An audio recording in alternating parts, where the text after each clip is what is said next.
Olá, meu amigo, meu futuro colega de profissão. Vamos agora fazer uma pequena revisão de um tópico de direito constitucional para o seu exame que bate à porta.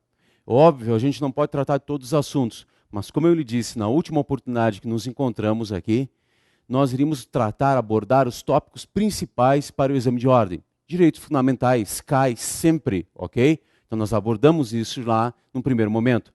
Agora vamos tratar de um outro tema comumente cobrado. Vamos tratar do controle de constitucionalidade, ok? Mas vamos ficar basicamente no controle concentrado de constitucionalidade. Vamos a alguns elementos e depois vamos estudar as ações próprias de controle concentrado. Acompanhe, pegue o seu material, acompanhe por aí, ok? Porque estamos a poucos minutos, a poucos momentos da prova, então acompanhe com atenção. Em primeiro lugar, qual a função do controle de constitucionalidade? É simples, a função do controle de constitucionalidade é garantir, assegurar a supremacia que a Constituição Federal tem dentro do nosso ordenamento jurídico. Então a sua principal função é assegurar essa supremacia da Constituição Federal dentro do nosso ordenamento jurídico em face das demais disposições normativas. Essa é a sua função, ok? Dentre as diversas classificações que a gente pode fazer a respeito do controle de constitucionalidade, uma aqui em especial, existe inconstitucionalidade material ou inconstitucionalidade formal e pode ocorrer, e normalmente ocorre, as duas ao mesmo tempo. A inconstitucionalidade material, ela diz respeito a um descompasso entre a norma e o texto constitucional. É um descompasso de conteúdo. O conteúdo da norma infraconstitucional está em desacordo, contrariando o texto da Constituição Federal. Por isso, a inconstitucionalidade material é uma inconstitucionalidade de conteúdo, perfeito? No entanto, nós podemos encontrar uma inconstitucionalidade formal, quando a norma infra foi produzida, foi criada a partir de um procedimento que viola ou não respeitando o procedimento legislativo previsto na Constituição Federal para a criação da norma. Então, a inconstitucionalidade formal diz respeito à infringência de normas relativas ao processo legal de construção da norma. É comum que nós encontremos as duas inconstitucionalidades? É muito comum, ok? Uma inconstitucionalidade formal e também material, mas podemos encontrar uma ou outra, perfeito? Já vamos fazer uma outra classificação, mas antes eu quero lhe perguntar, na verdade afirmar, porque não temos tempo para que você vá estudar todos os manuais de novo. O que é parâmetro bloco de constitucionalidade? Eu sei que estamos falando de um controle em face da Constituição Federal, e aí parece despiciando eu estar lhe falando agora, pouco tempo antes da prova, o que é, ou em face do que eu efetuo o controle de constitucionalidade. Ora, em face da Constituição Federal, mas quais são os textos que você imagina que nós podemos usar como parâmetro, ou como alguns autores chamam, bloco de constitucionalidade, para efetuar esse controle? É óbvio que, em primeiro lugar, e todos pensamos naqueles artigos à parte permanente, os 250 artigos à parte permanente. Sim, esse é o primeiro parâmetro de constitucionalidade. Mas também é parâmetro para o controle de constitucionalidade aqueles artigos constantes dos atos das disposições constitucionais transitórias, ok? Lá o ADCT também é parâmetro para o controle de constitucionalidade, mesmo que normas não de conteúdo material constitucional, mas são ainda assim normas formalmente constitucionais, ok? Ainda são parâmetro para o controle de constitucionalidade as emendas constitucionais. As emendas trazem disposições alteradoras do texto permanente ou do texto do ato das disposições constitucionais transitórias. No entanto, elas mesmas trazem consigo artigos que não são alteradores do texto da Constituição Federal. Por ter status formal e material de Constituição, também as emendas constitucionais podem servir de parâmetro para o controle de constitucionalidade. Podem incluir-se no bloco de constitucionalidade.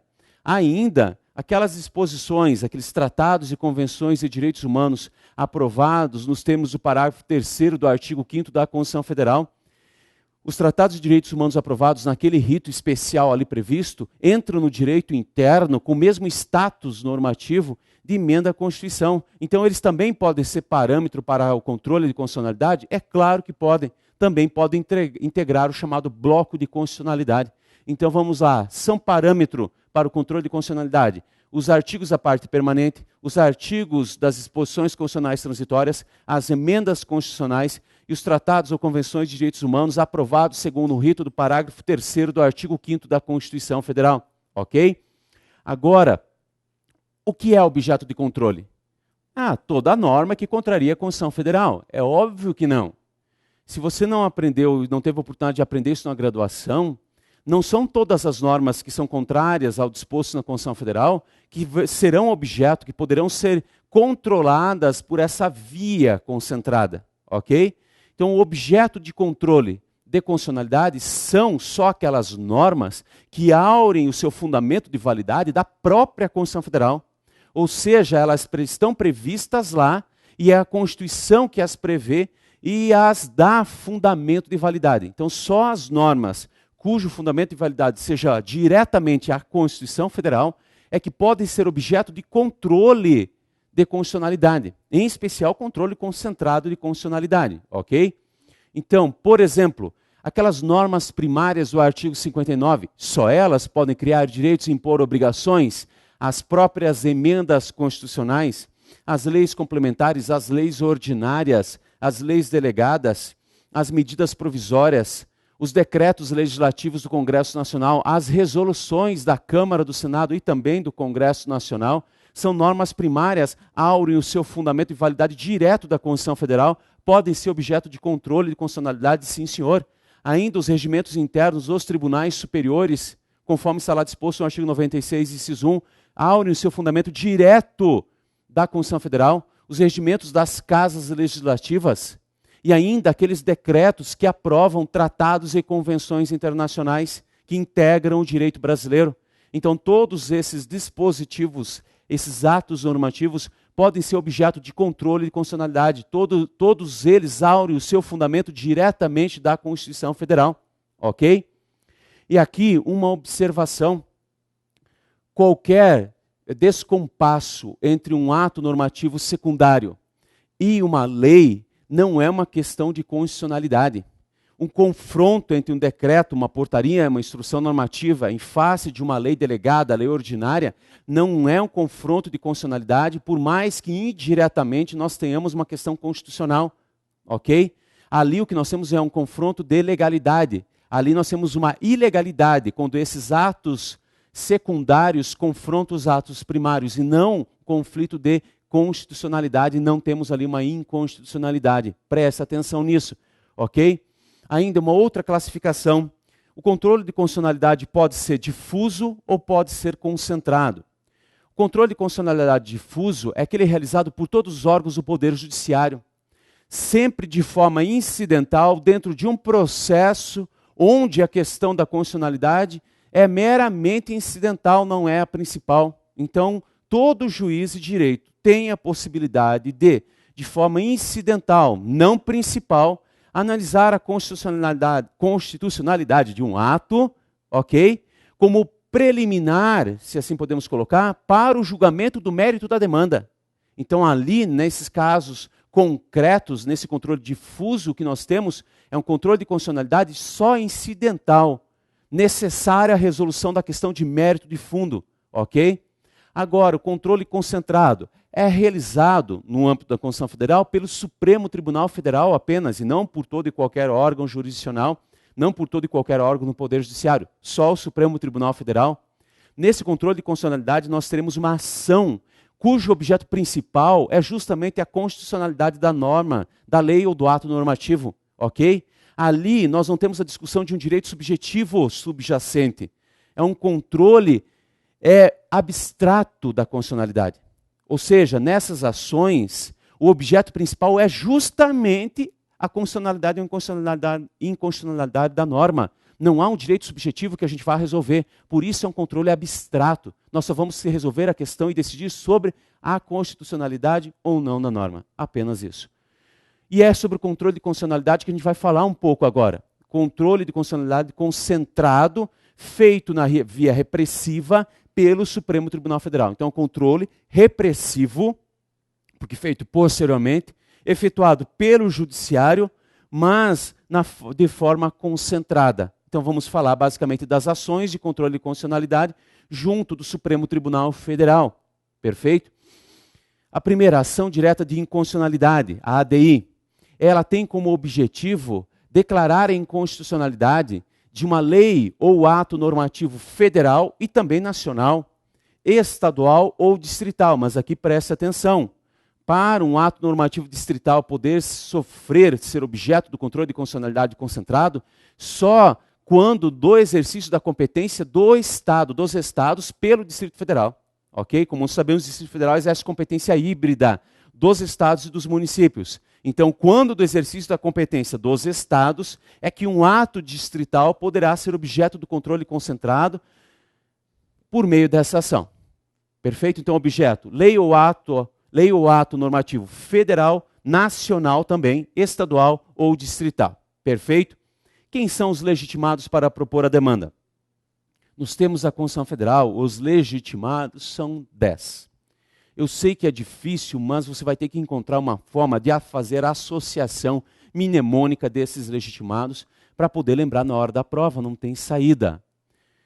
Presidente da República, mesa do Senado Federal, mesa da Câmara dos Deputados, a mesa das Assembleias Legislativas ou da Câmara Legislativa do Distrito Federal, o governador do Distrito Federal e o governador dos estados também, o Procurador-Geral da República também, o Conselho Federal, só o Conselho Federal da Ordem dos Advogados do Brasil, partido político com representação no Congresso Nacional, tem que ter representação no Congresso Nacional, confederação sindical, não é qualquer entidade sindical, e entidade de classe de âmbito nacional. Ok? Então esses são os 10 legitimados a propor a demanda. Legitimados ativos, é óbvio, a propor a demanda. O Procurador-Geral da República, nesses processos, representando o Ministério Público, ele vai intervir em todos os processos de controle concentrado de constitucionalidade. Em todos os processos de competência do Supremo Tribunal Federal, ok? O que significa que em todos os processos de controle concentrado de constitucionalidade também. Perfeito? O Procurador-Geral da República vai atuar ali como um custos legis, ou seja, um defensor da Constituição. Perfeito? Então ele vai defender a Constituição Federal. Mas é óbvio que a sua manifestação é livre. Inclusive, ele pode entender pela constitucionalidade dos atos normativos. Perfeito? Mas em todo o processo de controle de constitucionalidade, o Procurador-Geral da República está presente e manifesta-se, ok? O Advogado-Geral da União. O Advogado-Geral da União atua na ação direta de inconstitucionalidade, basicamente. Nas demais, não. Nós vamos ver que há uma pequena observação em relação à ADO. Mas, basicamente, ele só atua na ação direta de inconstitucionalidade por ação, certo? E ele vai defender a presunção de legitimidade e constitucionalidade da lei ou ato impugnado. Em tese, alguns autores dizem que é sua obrigação a defesa da lei e do ato impugnado, que o seu parecer é vinculado, não é livre como é o do Procurador-Geral da República, ele é vinculado. Vinculado a quê? A constitucionalidade da lei ou do ato.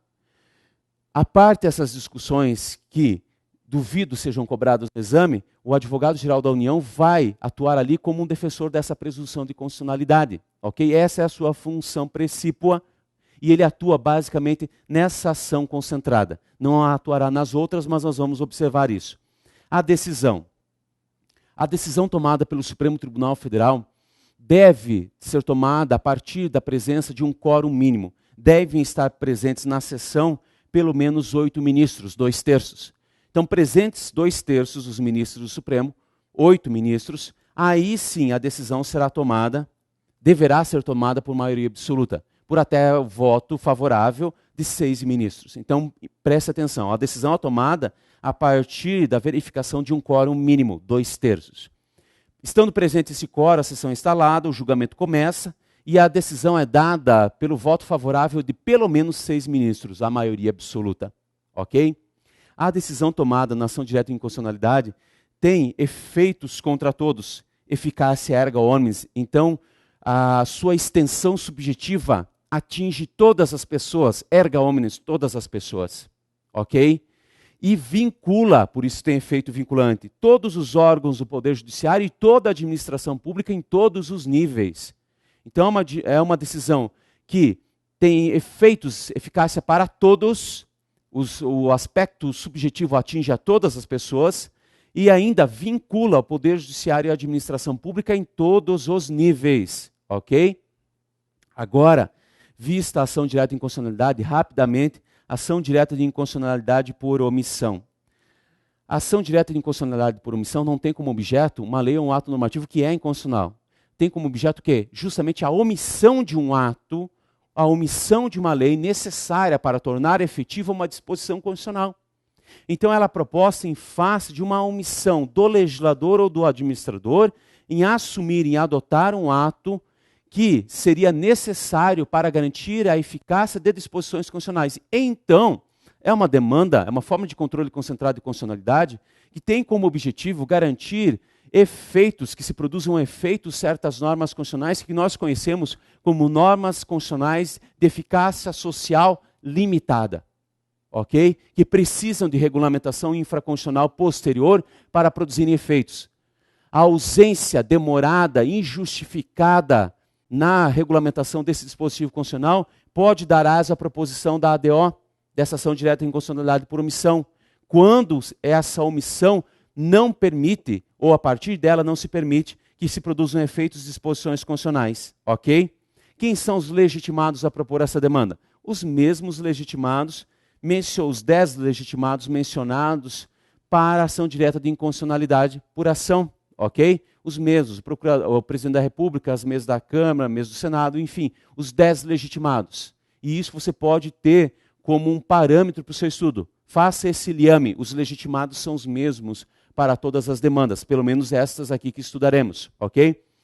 O Procurador-Geral da República se manifesta no processo, é óbvio, ele tem vista do processo também por 15 dias, após as autoridades determinadas pelo STF terem prestado as informações. Então ele se manifesta no processo, ele também tem vista do processo, assim como em todos os processos de controle concentrado de constitucionalidade, ok? E o Advogado-Geral da União? O Advogado-Geral da União, como eu falei agora há pouco, em tese ele não é intimado a se manifestar nos outros processos de controle de constitucionalidade, a não ser na ADI.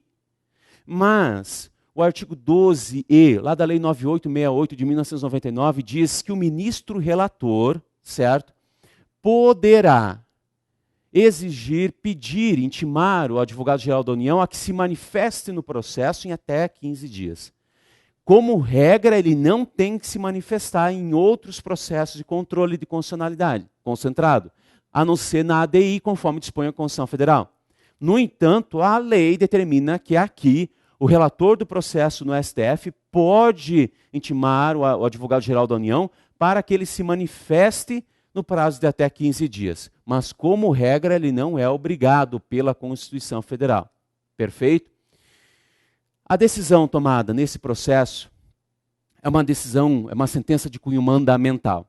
Ela tem como objetivo a determinação às autoridades administrativas e legislativas para que adotem medidas necessárias a tornar concretas as disposições constitucionais.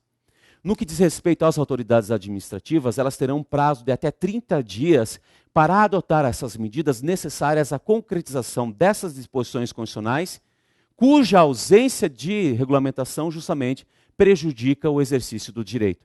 Então a administração vai ter 30 dias. Mas essa determinação para a adoção de medidas necessárias a tornar eficazes os dispositivos constitucionais não produz ou não estabelece um prazo para o Poder Legislativo.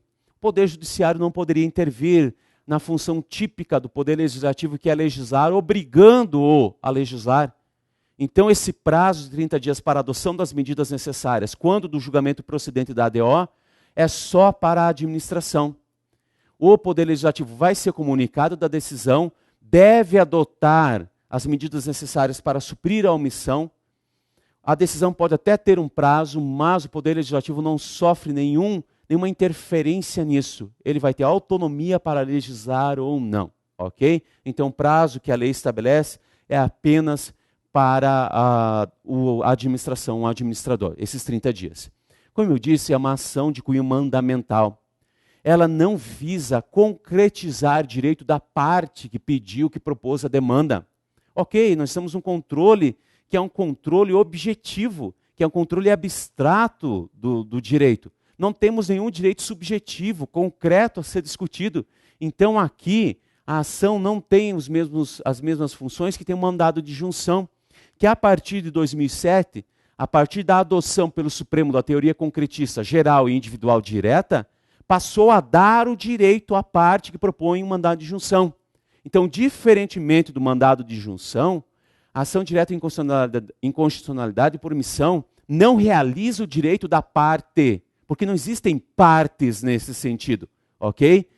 O mandado de junção, sim, ele vai promover, ele vai garantir a realização do direito concreto da parte em cada processo, seja de forma geral ou para os autores, as partes na demanda. Perfeito? Agora, ação declaratória de constitucionalidade. Aqui, o que nós temos é, como alguns autores dizem, uma ação direta de inconstitucionalidade de sinal trocado. Não é tão simples assim, mas a gente não tem tempo para ficar debatendo, ok? A ação declaratória de constitucionalidade é oposta só em face de lei federal ou nacional. Então aqui a gente não usa a ação para discutir a constitucionalidade ou reafirmar a constitucionalidade de lei estadual ou distrital, só lei federal ou nacional. A ação declaratória de constitucionalidade é proposta quando há uma divergência jurisprudencial muito séria, muito relevante, a respeito da aplicação dessa lei nacional federal. Então, diante de uma divergência jurisprudencial que é relevantíssima, toma o país inteiro acerca da constitucionalidade da lei federal ou nacional, o Supremo Tribunal Federal pode ser incitado pelos mesmos legitimados a propor a ação direta de inconstitucionalidade, a se manifestar a respeito da constitucionalidade daquelas normas e aí pôr um fim em todas as discussões que haviam ou que existem no judiciário. É uma forma rápida e direta de solucionar diversas demandas, cujo objeto é justamente, os pedidos intermediários são a constitucionalidade ou é a constitucionalidade da lei federal nacional. Ok? Nesses processos, os legitimados, como a gente já falou, são também aqueles mesmos a propor a ação direta em inconstitucionalidade por omissão e a ação direta em inconstitucionalidade direta por ação. Perfeito? Aqui também o Procurador-Geral da República se manifesta, tem vista do processo por 15 dias. Aqui, nesse processo, o Advogado-Geral da União não é intimado a se manifestar. Não há nenhuma exceção, como nós vimos acima na ADO. Ok? A decisão tomada nesse tipo de processo vai causar a sustação da eficácia, vai desconstituir todas as decisões tomadas, pautadas na inconstitucionalidade da lei federal nacional. Uma vez que elas tenham sido declaradas, tenha sido reafirmada a constitucionalidade delas, certo? A decisão tomada nesses processos vai basicamente desconstituir, sustar a eficácia de todas as decisões dos órgãos judiciários que tenham sido contrárias a esse entendimento, ou seja, que tenham declarado incidentalmente a inconstitucionalidade dessas normas que agora são declaradas reafirmadas constitucionais para poder julgar as demandas que estavam subjacentes.